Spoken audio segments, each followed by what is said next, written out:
አርዕስተ ዜና የህገ ወጥ ኬላዎች መበራከት በንግድ ስርዓቱና በሎጂስቲክስ ዘርፉ ላይ አሉታዊ ተጽዕኖ እያሳደረ መሆኑ ተገለጸ።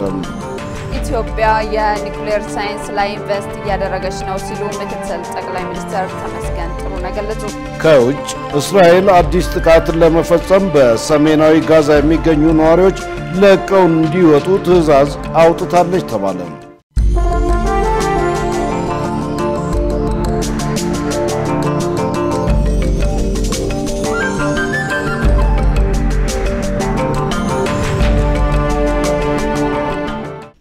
ጤናስጥልኝ ክቡራን ተመልካቾቻችን ከኢሳት ነጻ የህዝብ ሚዲያ የሰዓቱ ዜናዎች ተጀምረዋል። ትዕግስት ተስፋዬና እኔም ደረጀ ይልማ ዜናውን ወደ እናንተ እናደርሳለን። ወደ ቀዳሚው ዜና አልፋለሁ። የህገ ወጥ ኬላዎች መበራከት በንግድ ስርዓቱና በሎጂስቲክስ ዘርፉ ላይ አሉታዊ ተጽዕኖ እያሳደረ መሆኑ ተገለጸ። ይህ የተገለጸው የገቢዎች ሚኒስቴር የ11 ወር እቅድ አፈጻጸም ለህዝብ ተወካዮች ምክር ቤት የፕላን በጀትና ፋይናንስ ቋሚ ኮሚቴ ቀርቦ በተገመገመበት ወቅት ነው። ትዕግስት ተስፋዬ ያዘጋጀችውን ሙሉ ቀን ሰለሞን እንደሚከተለው ያቀርበዋል። በሀገሪቱ በአጠቃላይ 237 ህገወጥ ኬላዎች በንግድና ሎጂስቲክስ ዘርፉ እንዲሁም በሀገር ውስጥ ንግድ ስርዓት ጭምር ተጽዕኖ እያሳደሩ መሆኑን የገቢዎች ሚኒስቴር የ11 ወራት የዕቅድ አፈጻጸም ሪፖርት ለህዝብ ተወካዮች ምክር ቤት የፕላን በጀትና ፋይናንስ ቋሚ ኮሚቴ በቀረበበት ወቅት ተገልጿል። ይህንን አሳሳቢ ሀገራዊ ችግር ለመፍታት የገቢና ወጪ ኮንትሮባንድ ፍሰት ለመከላከልና ከምንጩ ለማድረቅ ምን ታስቧል ሲሉ ከቋሚ ኮሚቴ አባላት ጠይቀዋል። የገቢና ወጪ ኮንትሮባንድ ፍሰት ከአመት ወደ አመት በከፍተኛ ደረጃ እየጨመረ መጥቷል። ይህንን አሳሳቢ ሀገራዊ ችግር ከምንጩ ለመከላከልና አሉታዊ ተጽዕኖንም ለመቀነስ በቀጣዩ ዓመት ታሳቢ የተደረጉ ጉዳዮች ዙሪያ ተጨማሪ ማብራሪያ ይሰጥበት የፕላን በጀትና ፋይናንስ ጉዳዮች ቋሚ ኮሚቴ አመሰግናለሁ። የጉምሩክ ኮሚሽን ምክትል ኮሚሽነር አቶ ባዘዘው ጫኔ በሰጡት ምላሽ የችግሩን አሳሳቢነት ጠቅሰው የሰላምና ጸጥታ ችግር ካሉባቸው አካባቢዎች በስተቀር ጥናት ተደርጎ ኬላዎች ተለይተዋል፣ የሀገር ውስጥ ንግድ እንቅስቃሴው ላይ የሚያሳድረው ተጽዕኖ ትኩረት የሚሻ መሆኑን ተናግረዋል። በጠቅላይ ሚኒስትሩ የተሰጠን አቅጣጫ መሰረት ተደርጎ በሁሉም ክልሎች ላይ ኤግዞስቲቭ የሆነ ጥናት ተከናውኗል፣ ሚያዝያ ላይ ማለት ነው። በዚህ ጥናት ያልተሸፈኑት በሰላምና ጸጥታ ችግር ምክንያት የአማራ ክልል ከሰሜን ሸዋ አካባቢ ውጭ ሽፋን በጥናቱ አልተካተተም። የኦሮሚያ ላይ ምስራቅ ኦሮሚያ ወለጋ አካባቢ ላይ ያለው ውጭ ሌሎች በጥናት የተሸፈኑ ናቸው። በዚህ ጥናት ዋና ስኮፑ አንደኛ እንዴት ነው የሚፈጸመው፣ ምን ያክል ኬላዎች አሉ፣ የኬላዎች ስያሜን ጭምር የሚያሳይ ኤግዞስቲቭ የሆነ ዶክመንት ነው ለመንግስት የቀረበው ማለት ነው። አሁን ላይ ከዚህ በፊት የተሰጡ አቅጣጫዎች ኬላዎች እንዲነሱ የተነሱ አሉ፣ አዲስ የተጨመሩ አሉ። እስከሚያዝያ ጥናቱ እስከሚጠናቀቅ 237 ኬላዎች ህገወጥ ኬላዎች ማለት በህግ የተቀመጠው ኬላን የማቋቋም የጉምሩክ ስልጣን ነው። ክልሎች ግን በተለያየ ምክንያት እነዚህን ኬላዎች አቋቁሞ ያሉበት ሁኔታ ነው ያለው። አሁን ለውሳኔ 237 ኬላዎች የሚፈጸምበት አግባብ ህገወጥ ኬላዎች ናቸው ህገወጥ እንጂ ኬላዎችን ዘርግተው ግብር የሚሰበስቡ ግን የመንግስት ተቋማት ናቸው። የክልል ፖሊስ፣ የሚሊሻ መዋቅሮች፣ አንዳንድ ቦታ ደግሞ የስራ ዕድል ፈጠራ ተብሎ በመንግስት የተቋቋሙ የስራ ዕድል ፈጠራ ለወጣቶች በሚል አንዳንድ ቦታ ደግሞ የወረዳ ግብረ ኃይል ተብሎም ጭምር ማለት ነው። ስለዚህ የሚጣልበት እንትን በአብዛኛው ትልቁ ተጽዕኖ ሀገር ውስጥ ንግድ እንቅስቃሴው ላይ የጎላ አስተዋጽኦ አለው። ይሄ ሀገር አቋራጭንም ጭምር ገቢና ወጪ ዕቃውንም ጭምር የሚመለከት ነው። ትኩረት የሚሻ ጉዳይ ነው። በሌላ በኩል የንግድ ትርፍ ግብርና የተጨማሪ ስቴክ ታክስ ግብር ከፋዮች ወቅቱን ጠብቀው ባለማሳወቃቸው ከፍተኛ ቁጥር ያላቸው ግብር ከፋዮች ግዴታቸውን ሳይወጡ መቅረታቸው ሌላኛው ከቋሚ ኮሚቴ የቀረበው ጥያቄ ነው። የንግድ ትርፍ ግብርና የተጨማሪ ስቴክ ታክስ ግብር ከፋዮች ላይ በተደረገ ክትትል ከፍተኛ ቁጥር ያላቸው ግብር ከፋዮች ወቅቱን ጠብቀው ባለማስታወቃቸው የግምት ታክስ ስሌት በመስራት ጥቂቶቹን ማስከፈል የተሻለ ቢሆንም አሁንም ከፍተኛ ቁጥር ያላቸው ግብር ከፋዮች ግዴታቸውን ሳይወጡ የቀሩ በመሆናቸው የዚህ ዝቅተኛ አፈጻጸም ዋነኛው ምክንያት ምንድነው? ከምክር ቤት አባላት ለተነሱ ጥያቄዎች የገቢዎች ሚኒስትሯ ወይዘሮ አይናለም ንጉሴ ተከታዩ ምላሽ ሰጥተዋል። በሁሉም የገቢ ፊዚካል ስራዎች ተቀራራቢ እየሆነ መምጣቱ ግልጽ ነው ነገር ግን በዚህ አመት በተለይ በአነስተኛ ግብር ከፋዮች ከኦዲት አኳያ መጠነኛ ለውጦች ነበሩ ያ የሆነበት ምክንያት የተጣለውን ትልቅ የገቢ እቅድ ለማሳካት ከአነስተኛ ግብር ከፋዮች የተሻለ ብቃት ያላቸውን ኦዲተሮች ወደ ትልልቅ እና መካከለኛ ግብር ከፋዮች የወሰድንበት ሁኔታ ስለነበረ በመጀመሪያዎቹ ሁለት ኳርተሮች መጠነኛ ጉድለት ነበር ግን በአመቱ መጨረሻ የነበረውን ጉድለት ሊዘጋ የሚችል ኢንተርቬንሽን ተጨማሪ የሰው ኃይል የማሟላት ጉድለታችን ሊያርም የሚችል ስራ የተሰራ ስለሆነ ወደ ተቀራራቢ አፈጻጸም የሚመጡ ይሆናል የገቢዎች ሚኒስትር የ11 ወራት የቅድ አፈጻጸም ሪፖርት ላይ እንደተገለጸው የኪውአር ኮድ ማኑዋል ደረሰኝ ህትመት ህገወጥነትና ማጭበርበርን ለመቀነስ የሚያግዝ መሆኑ ተመላክቷል የባለብዙ ተዋናይ የግብርና ኤክስቴንሽን አገልግሎትና አስተዳደር ረቂቃዎች የግብርና ምርቶችን ጥራት ለማስጠበቅ የሚረዳ ነው ተባለ ረቂቃዎቹ በግብርና ዘርፍ የተሰማሩ አካላት የተሟላ የኤክስቴንሽን አገልግሎት እንዲያገኙ የሚያስችል መሆኑም ተመልክቷል መሰረት ባዩ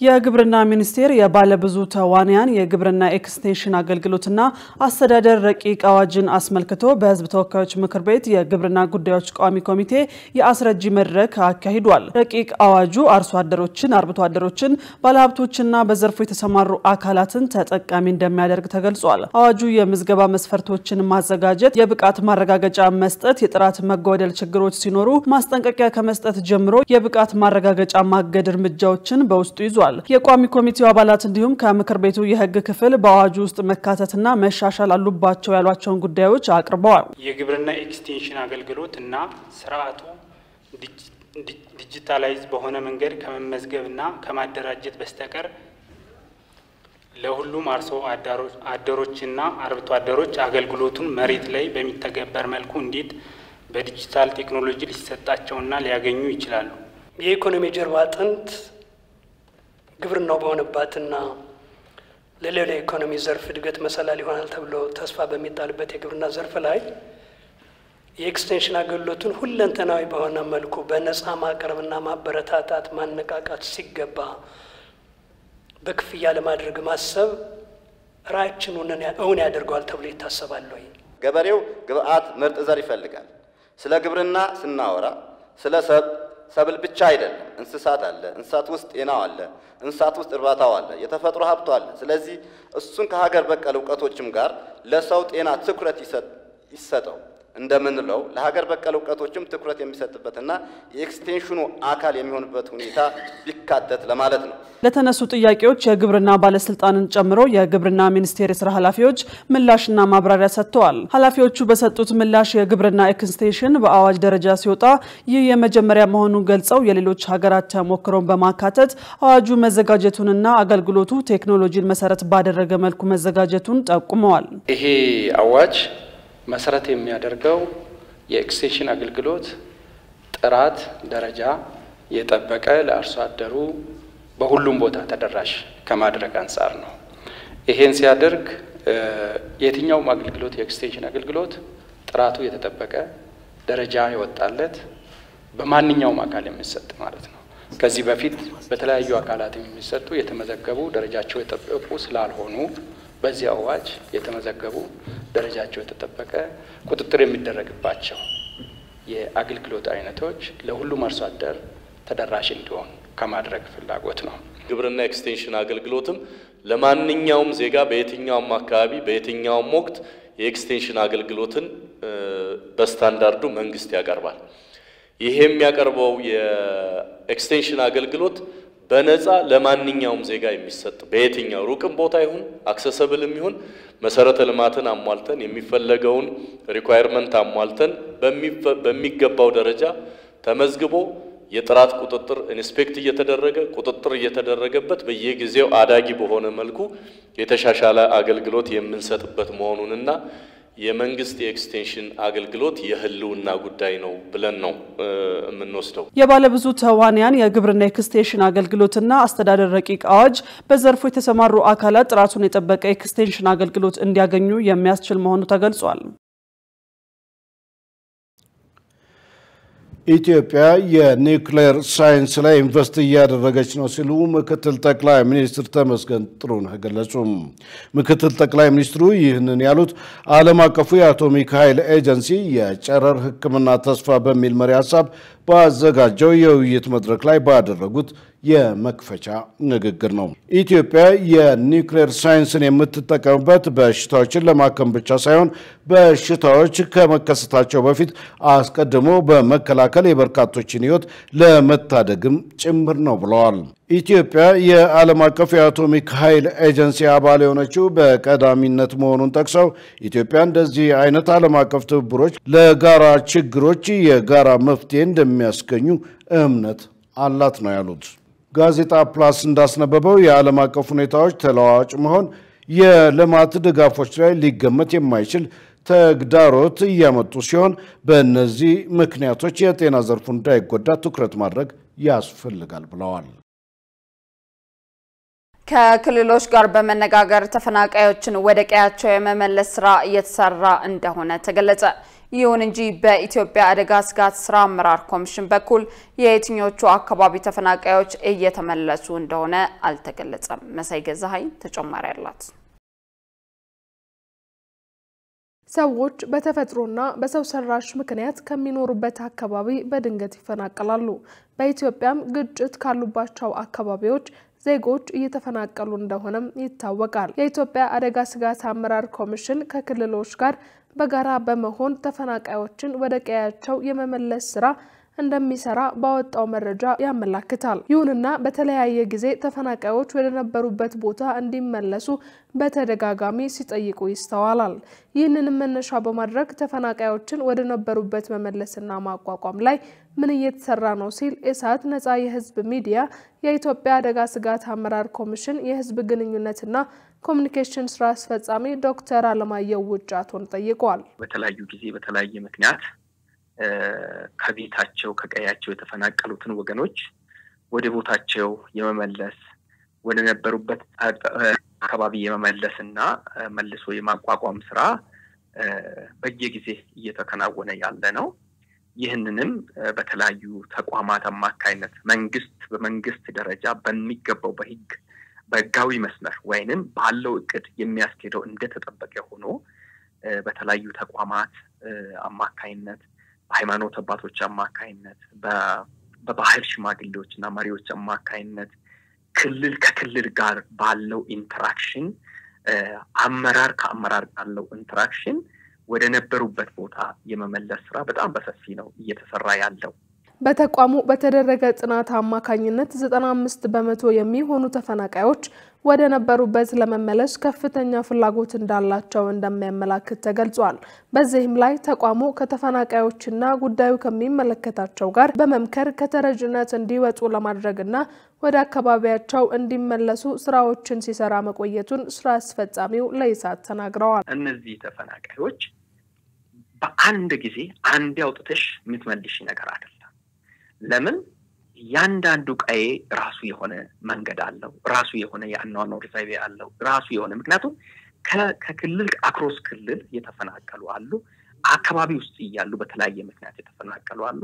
ስለዚህ እነዚህ ሁሉ ኮንቴክስት በጠበቀ መንገድ አንዴ ኦቨርናይት የሚሰራ ስራ አይደለም። ከየቦታ ያሉት ኔጎሺዬት በማድረግ ብዙዎቹ እየተመለሱ እንዳለ ነው ያለን መረጃ አለው። ይሄም ተብሎ የምንለይበት ነገር የለም። ከየቦታ ያሉት ሳይመልቲኒየስሊ ይሄን አልቆ እዛ ጋር ያለው አልቆ እዛ ጋር ይቀጥላል፣ እዛ ጋር ያለው አልቆ እዛ ጋር ይቀጥላል የሚባል ነገር የለም። በሰዎቹና ባሉ ኮንቴክስት መረዳት ኮንቴክስት ተጨባጭ ሁኔታ ከያንዳንዱ ቦታ የሚጠበቅባቸው ነገር የተሟላላቸው ወደ የቦታቸው እየተመለሱ ያሉበት ነው ያለው። በቀጣይ መፈናቀል እንዳይከሰት የቅድመ ጥንቃቄ ስራ እየተሰራ እንደሆነ ተጠቁሟል።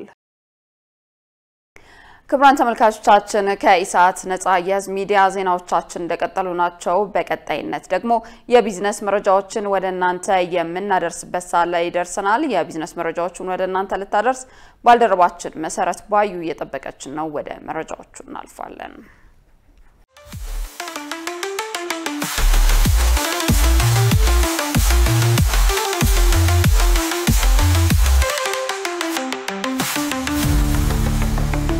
ውድ ተመልካቾቻችን ከኢሳት ነጻ የህዝብ ሚዲያ የዕለቱን የቢዝነስ ዜናዎች ይዤላችሁ ቀርብ ያለው ከዜናዎቹ ጋር መሰረት ባዩ ነኝ። በምስራቅ አፍሪካ ቀዳሚ የቡና ቅምሻ ማዕከል መቋቋሙ ወደ ውጭ የሚላከው ቡና ጥራት እንዲሻሻል ከፍተኛ አስተዋጽኦ አድርጓል ተባለ።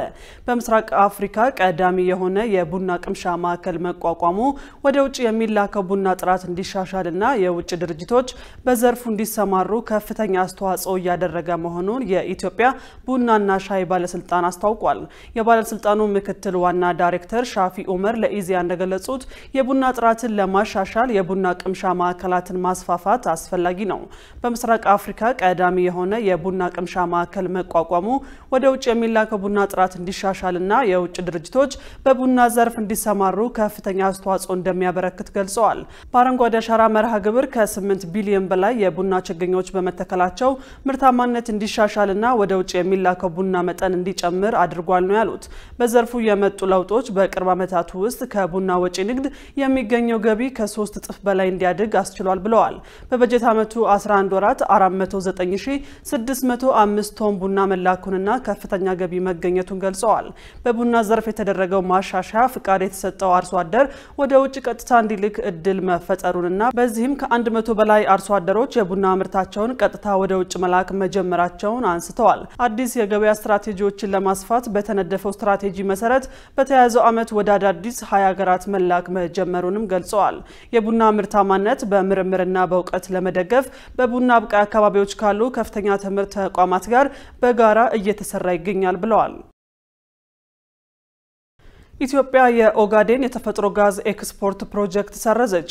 በምትኩ የማዕድን ሚኒስቴር የተፈጥሮ ጋዝን ለሀገር ውስጥ ፍጆታ ለመጠቀም የሚያስችል አዲስ ፕሮጀክት እያጠና ነው ተብሏል። ኢትዮጵያ በኦጋዴን ክልል የሚገኘውን የተፈጥሮ ጋዝ ወደ ውጭ መላክ ፕሮጀክት የገንዘብ እጥረትና የትግበራ መዘግየት ስላጋጠመው መሰረዟን አስታውቃለች። በምትኩ የማዕድን ሚኒስቴር የተፈጥሮ ጋዝን ለሀገር ውስጥ ፍጆታ በተለይም ማዳበሪያ ለማምረትና ኤሌክትሪክ ኃይል ለማመንጨት የሚያስችል አዲስ ፕሮጀክት እያጠና መሆኑን ገልጿል። የማዕድን ሚኒስቴር እንደገለጸው ኢትዮጵያ በተለይም በኦጋዴን ተፋሰስ በካሉብና ሂላላ አካባቢዎች ከፍተኛ የተፈጥሮ ጋዝ ክምችት ያላት ሲሆን ይህም ከ50 ዓመታት በላይ ለሚሆን ጊዜ ማዳበሪያ ለማምረት ኃይል ለማመንጨትና ለተለያዩ የነዳጅ ምርቶች ለማገልገል የሚያስችል እንደሆነ ቢገመትም እስካሁን በጥልቀት አልተጠናም። የጅቡቲ የቧንቧ መስመር ፕሮጀክት መሰረዝ በ2022 ከኦጋዴን የተፈጥሮ ጋዝ አውጥቶ በ767 ኪሎ ሜትር ዝመት ባለው የቧንቧ መስመር ወደ ጅቡቲ በመላክ በፈሳሽ የተፈጥሮ ጋዝ ወደ ውጭ ለመላክ ታቅዶ የነበረው ፕሮጀክት መሰረዙ ተገልጿል። ካፒታል የተመለከተው ኢትዮጵያ ኢነርጂ አውትሉክ 2025 ሪፖርት እንደሚጠቁመው ለፕሮጀክቱ መሰረዝ ዋነኛው ምክንያት የፋይናንስ ችግሮች ሲሆን ይህም ደግሞ ኢትዮጵያ ከተፈጥሮ ጋዝ ወደ ውጭ በመላክ ገቢ ማመንጨት አቅሟን ቀንሷል። በአራት መንግስታዊ ተቋማት አማካኝነት በተዘጋጀው በዚህ ሪፖርት ላይ እንደተገለጸው የማዕድን ሚኒስቴር በአሁኑ ወቅት ማዳበሪያ ማምረትን ጨምሮ በሀገር ውስጥ የተፈጥሮ ጋዝን የመጠቀም አዲስ ፕሮጀክት እያጠና ነው። ሚኒስቴሩ የተፈጥሮ ጋዝን ወደ ኤሌክትሪክ ኃይል ለማመንጨት ከኢትዮጵያ ኤሌክትሪክ ኃይል ጋር ለመስራት ፍላጎት እንዳለው ገልጿል። ይህ በተለይ ዝናብ በሌሉባቸው ዓመታት የኃይል ስርዓቱን ለማመጣጠን ጠቃሚ አማራጭ ሊሆን ይችላል ተብሏል። ከኢንዱስትሪ ፓርኩ የአቮካዶ ዘይት ምርት ከ2.2 ሚሊዮን ዶላር በላይ ገቢ መገኘቱ ተገለጸ። የይርጋለም የተቀናጀ የግብርና ኢንዱስትሪ ፓርክ ለውጭ ገበያ ካቀረበው የአቮካዶ ዘይት ምርት ከ2.2 ሚሊዮን ዶላር በላይ ገቢ ተገኝቷል። የሲዳማ ክልል ኢንዱስትሪ ፓርኮች ልማት ኮርፖሬሽን ዋና ስራ አስፈጻሚ ኃይሉ የተራ ለፋና ዲጂታል እንደገለጹት ኮርፖሬሽኑ የሚያስተዳድሯቸው የክላስተር ማዕከላት የውጭ ምንዛሬን የሚያስቀሩ ተኪ ምርቶችን እያቀረቡ ነው። ባለፉት 11 ወራት በኢንዱስትሪ ፓርኩ የሚገኙ 4 የአቮካዶ ማቀነባበሪያ ፋብሪካዎች ከ12000 ቶን በላይ ጥሬ ምርት መቅረቡን ገልጸው 389.28 ያለቀለት የአቮካዶ ዘይት ተመርቷል ብለዋል። ከዚህም ውስጥ 320 ቶን ድፍድፍ የአቮካዶ ዘይት ለውጭ ገበያ ቀርቦ 2,299,000 ዶላር በላይ የውጭ ምንዛሬ መገኘቱን ተናግረዋል። ኮርፖሬሽኑ ከይርጋለም የተቀናጀ የግብርና ኢንዱስትሪ ፓርክ በተጨማሪ በክልሉ በ5 ከተማ አስተዳደሮች ክላስተር ማዕከላትን በማልማት እንደሚያስተዳድር ገልጸዋል። ዋና ስራ አስፈጻሚው እንደገለጹት ከክላስተር ማዕከላቱ ለገበያ በቀረቡ ተኪ ምርቶች በየዓመቱ በአማካኝ ከ9 ሚሊዮን ዶላር በላይ የውጭ ምንዛሬ ማዳን ተችሏል። ለአብነትም ባለፉት 11 ወራት ከ576.8 ቶን በላይ ያለቀላቸው የወተት የማርና የቡና ምርቶች ለሀገር ውስጥ ገበያ ቀርበው 29 ሚሊዮን ብር ገቢ መገኘቱን ተናግረዋል። አቶ ኃይሉ እንደገለጹት ባለፉት 4 ዓመታት ከመንፈቅ ጊዜ ውስጥ በአቮካዶ ዘይት 19.8 ሚሊዮን ዶላር እንዲሁም በሌሎች ተኪ ምርቶች 14.2 ሚሊዮን ተገኝቷል። በይርጋለም የተቀናጀ የግብርና ኢንዱስትሪ ፓርክ 8 ፕሮጀክቶች በአቮካዶ፣ በወተት፣ በማር፣ በቡናና ጁስ ምርቶች ማቀነባበር ተሰማርተው ይገኛሉ። በተደራጁ ማህበራት አማካኝነት ከ136400 አርሶ አደሮች ጋር የምርት ትስስር መፈጠሩን ገልጸው 25000 ለሚሆኑ ዜጎች የሥራ ዕድል መመቻቸቱን ተናግረዋል። ትራምፕ ቲክቶክን የሚገዙ የአሜሪካ ባለሀብቶች ማግኘታቸውን ገለጹ። የአሜሪካው ፕሬዝዳንት ዶናልድ ትራምፕ ከፎክስ የዜና ጣቢያ ጋር ባደረጉት ቆይታ የአጫጭር ቪዲዮ ማጋሪያ የሆነውን ቲክቶክ የሚገዙ ባለሀብቶች ማግኘታቸውን አስታውቀዋል። የገዢዎችን ማንነት ከ2 ሳምንት በኋላ ይፋ እንደሚያደርጉም ነው ፕሬዝዳንቱ የገለጹት። ንግግሩ አሁን ላይ የተደረገ መሆኑንና ከቻይና ፍቃድ እንደሚያስፈልግ የገለጹት ፕሬዝዳንት ትራምፕ የቻይናው ፕሬዝዳንት ሺ ጂንፒንግ ያደርጉታል ብዬ ተስፋ አደርጋለሁ ብለዋል። ባለፈው ዓመት ባይትዳንስ የተሰኘው የቻይና ኩባንያ የቲክቶክ መተግበሪያን ለአሜሪካዊ ባለሀብት የማይሸጥ ከሆነ እንዲዘጋ መወሰኑ ይታወሳል።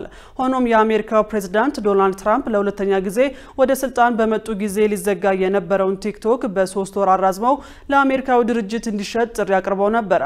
አሁን ላይ ገዢ እንደተገኘና ንግግር ላይ መሆናቸውን የገለጹት ፕሬዝዳንቱ በሚቀጥሉት ሳምንታት የገዢዎችን ማንነት በይፋ እንደሚያስታውቁ ጠቅሰዋል። ፕሬዝዳንት ትራምፕ በቅርቡ ቲክቶክ ለተጨማሪ 90 ቀናት በሀገር አሜሪካ እንዲሰራ መፍቀዳቸው የሚታወስ ነው።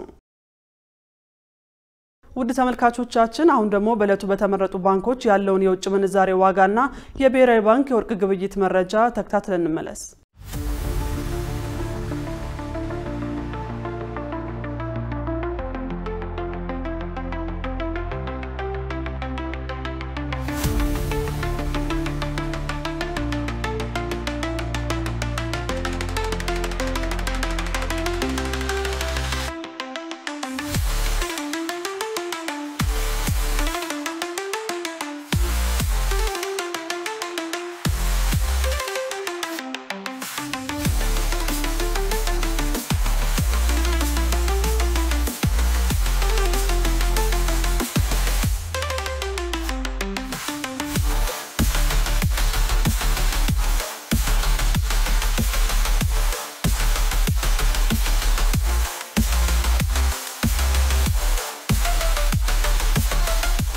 ውድ ተመልካቾቻችን ለዕለቱ ያዝናቸው የቢዝነስ ዜናዎች በዚሁ ተጠናቀዋል። ወደ ቀሪዎቹ ዜናዎች እንመለስ።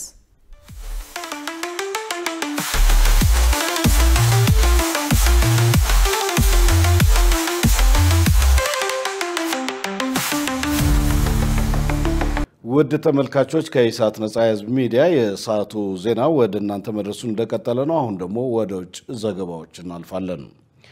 እስራኤል አዲስ ጥቃት ለመፈጸም በሰሜናዊ ጋዛ የሚገኙ ነዋሪዎች ለቀው እንዲወጡ ትዕዛዝ አውጥታለች ተባለም። ጠቅላይ ሚኒስትር ቤንያሚን ኔታንያሁ ጦራቸው ሐማስን ለማስወገድና የተቀሩትን ታጋቾች ለማስፈታት ያቀደውን እንደሚያሳካም አስታውቀዋል። ዮሐንስ ተስፋ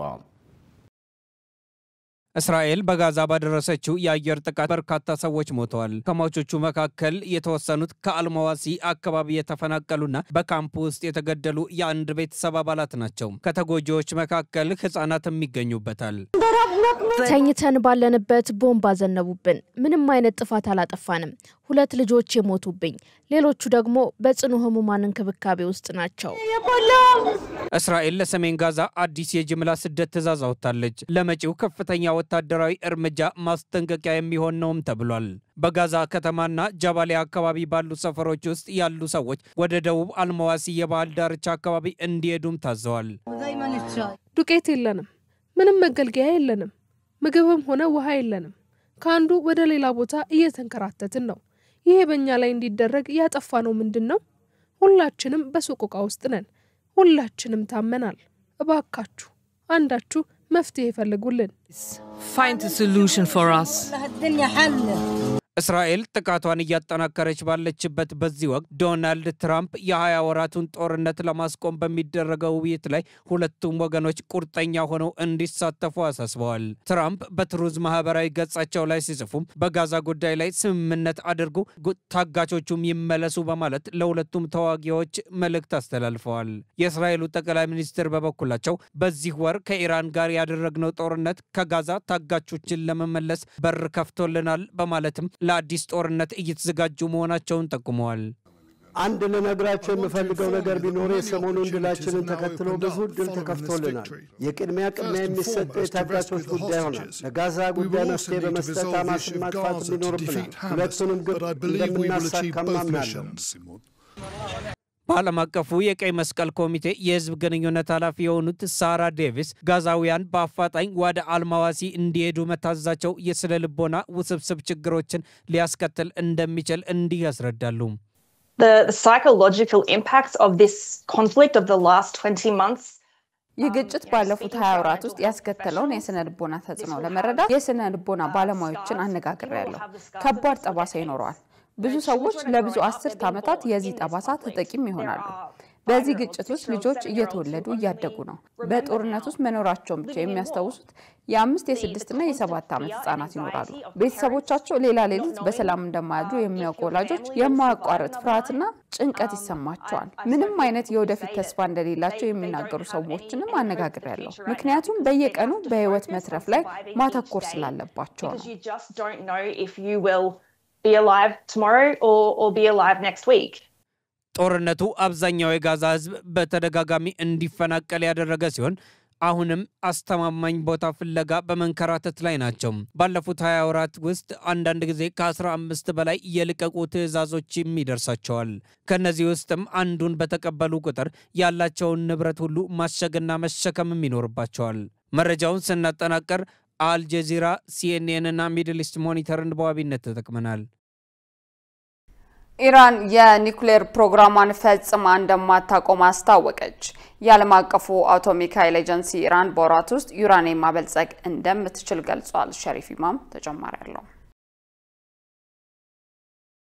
በተባበሩት መንግስታት የኢራን አምባሳደር የሆኑት አሚር ሰይድ ኢራቫኒ ሁለት እንደተናገሩት ኢራን ኒውክሌር ፕሮግራሟን ፈጽሞ አታቆምም ብለዋል። ምክንያቱ ደግሞ ለሰላማዊ አገልግሎት ለማዋል የተፈቀደ ነውና ብለዋል። ኒውክሌር ማበልጸግ መብታችን ነው፣ የማይገሰስ መብታችን። ይህንን መብታችንን መተግበር እንፈልጋለን ብለዋል ኢራቫኒ ለሲቢኤስ ኒውስ። አክለውም ኢራን ለመደራደር ዝግጁ ናት፣ ነገር ግን ያለምንም ቅድመ ሁኔታ እጅ ስጡ ማለት ድርድር አይደለም፣ ይህ በቀጥታ ትዕዛዝ ነው ብለዋል። ኢራቫኒ አክለው እንዳሉት ኢራን ለድርድር ዝግጁ ናት፣ ነገር ግን ሁሉ ጥቃት ከተፈጸመ በኋላ ለአዲስ ድርድር መቀመጥ ተገቢ አይደለም። ለድርድር የቀረበ ጥያቄም ሆነ ከፕሬዝዳንቱ ጋር የተደረገ ግንኙነት የለም ብለዋል።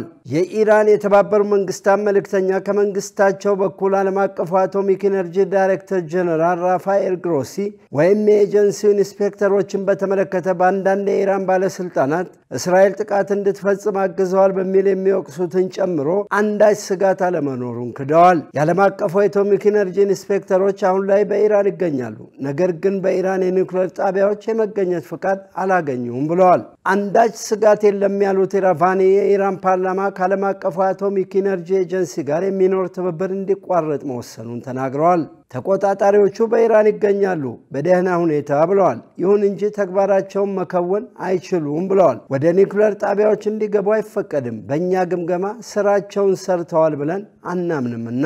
ኢራን ለምን የዲፕሎማቲክ መፍትሄዎችን አትቀበልም በሚል ለቀረበላቸው ጥያቄ ኢራቫኒ ሲመልሱ ትራምፕ ያለምንም ቅድመ ሁኔታ እጃቸውን ስጡ ማለታቸውን ጠቅሰው እንዳሉት አሜሪካ በቀጥታ ይህንን አድርጉ እያለች ነው ብለዋል። እነሱ ለድርድር ዝግጁ ከሆኑ እኛም ለድርድር ዝግጁ እንደሆንን ያገኙናል ብለዋል። ነገር ግን እንሰሳችሁ ያልናችሁን ፈጽሙ የሚሉ ከሆነ ግን ከነሱ ጋር ማንኛውንም ድርድር አናደርግም። አልሞኒተር የዜና ወኪል እንደዘገበው ኢራቫኒ ቅዳሜ ዕለት እንደተናገሩት ኢራን የበለጸገ ዩራኒየም ክምችቷን ወደ ሌላ ሀገር ታዛውራለች ከአሜሪካ ጋር በኒውክሌር ፕሮግራሟ ላይ ስምምነት ላይ ከተደረሰ ብለዋል። 20 ከመቶና 60 ከመቶ ድረስ የበለጸገ ዩራኒየም ወደ ሌላ ሀገር ማስተላለፍ ለኢራን ቀይ መስመር እንደማለፍ ተደርጎ ሊቆጠር አይገባም ብለዋል ኢራቫኒ። አክለውም ዩራኒየሙ በአማራጭ ኢራን ውስጥ ሊቀመጥ ይችላል። በዓለም አቀፉ አቶሚክ ኢነርጂ ኤጀንሲ ቁጥጥር ስር። ኢራቫኒ ሁለት አጽንኦት ሰጥተው እንደተናገሩት ኢራን ለሰላማዊ አገልግሎት ለውስጥ አቅሟ ዩራኒየም ማበልጸጓን አታቆምም። ይህ ደግሞ አሜሪካ የማትቀበለው ቅድመ ሁኔታ ነው ብለዋል። የዓለም አቀፉ አቶሚክ ኢነርጂ ኤጀንሲ ዳይሬክተር ጀነራል ራፋኤል ግሮሲ ለሲቢኤስ እንደነገሩት በኢራን የኒውክሌር ጣቢያዎች ላይ ከፍተኛ ጉዳት እንደደረሰ ስምምነት አለ። ነገር ግን አሉ ግሮሲ፣ ነገር ግን ኢራን የበለጸገ ዩራኒየም በወር ውስጥ ማምረት ትጀምራለች ብለዋል። ይህንን ነገር ለማምረት ችሎታና አቅሙ አላቸው። በወራት ውስጥ ማምረት መጀመር ይቻላቸዋል። ሁሉም ነገር ወድሟል፣ ሁሉም ነገር ጠፍቷል ማለት አይቻልም። እሁድ ዕለት ፕሬዚዳንት ዶናልድ ትራምፕ ኢራን 400 ኪሎ ግራም የበለጸገ ዩራኒየም ከፋዶ የኒውክሌር ጣቢያ ከጥቃቱ ቀደም ብሎ አሽሽታለች የሚለውን ሪፖርት በድጋሚ ውድቅ አድርገውታል። ትራምፕ ለፎክስ ኒውስ እንደነገሩት በጣም ከባድ ነው፣ ለመፈጸምም አደገኛ ነው። በጣም ከባድ ነው። እኛ አስቀድመን አላሳወቅናቸውም ጥቃት እንደምንፈጽም ብለዋል። በፉዶ የኒውክሌር ጣቢያ አካባቢ ከጥቃቱ ቀደም ብሎ የነበሩ ተሽከርካሪዎች ትራምፕ እንደገመቱት ጣቢያውን በኮንክሪት ለመሸፈን የመጡ ግንበኞች ሳይሆኑ አይቀሩም ብለዋል። አሁን ላይ በሺዎች ቶን የሚገመት ድንጋይ በዚያ አለ። አጠቃላይ አካባቢ ወድመዋል ብለዋል። ይሁን እንጂ ዋሽንግተን ፖስት ሁለት እንደዘገበው ከፍተኛ የኢራን ባለስልጣን አሉ ብሎ እንደዘገበው በጥቃቱ ሳቢያ የደረሰው ውድመት ያን ያህል እንደገመቱት እንዳልሆነ መናገራቸውን ገልጿል። ዜናውን ስናጠናቀቅ ዘ ጋርዲያን እና አልጀዚራን በመረጃ ምንጭነት ተጠቅመናል።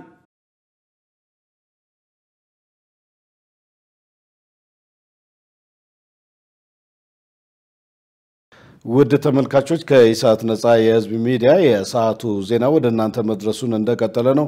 አሁን ደግሞ የስፖርት ዘገባዎችን የምናስደምጥበት የአየር ጊዜ ላይ ደርሰናል። ሙሉ ቀን ሰለሞን ይጠብቀናል። ወደዛው እንለፍ።